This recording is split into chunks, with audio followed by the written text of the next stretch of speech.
It makes you wonder what exactly you have to do to be deported from the UK. It's been revealed that Brwa Shorsh, who was convicted of pushing a man on a London tube track, was a migrant appealing deportation for sex crimes. Sources revealed the Kurdish national dodged a Home Office bid to deport him after lodging an appeal with the secretive immigration tribunal.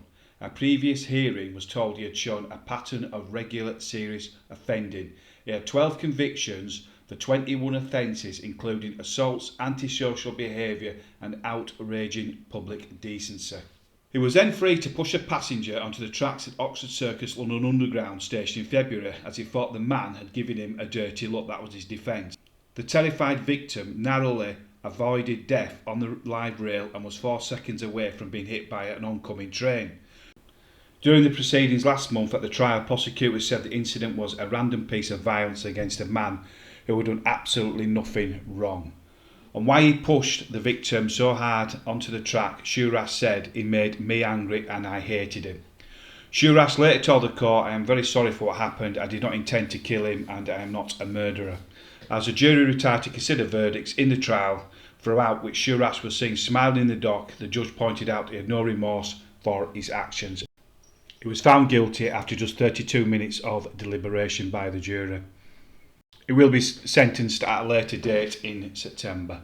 The victim was very fortunate that a fellow passenger acted so quickly in retrieving him from the track, otherwise he would have been killed and we would have been looking at a murder case. So Shorsh, who came to the UK in 2019, so he's been here for 5 years and he's already racked up numerous offences.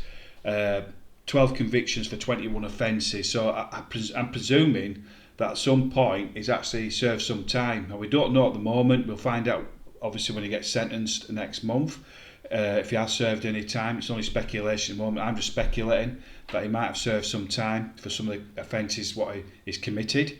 And like he said, he's with 12 convictions for 21 offences, so surely somebody at the Home Office, somebody in the police department, I don't know sure how this works, that it's a red flag there to say, well, this guy's here illegally or he's claimed asylum, has he revoked his right to be here?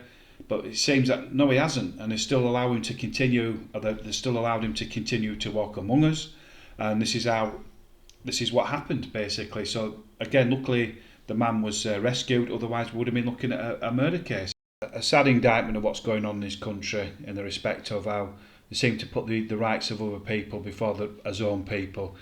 This man should never have been allowed to stay in this country after committing those amount of offences. He should have been deported. They should have been, given a longer custodial sentence if they weren't going to deport him. The ironic thing about this, when he's actually finished his time, when he gets sentenced next month, he still won't get deported. He'll still be allowed to walk among us. It's just shocking what's going on. It really is. Again, it's another of these cases where you're just scratching your head and say, what do these people have to do to get deported? It really is shocking.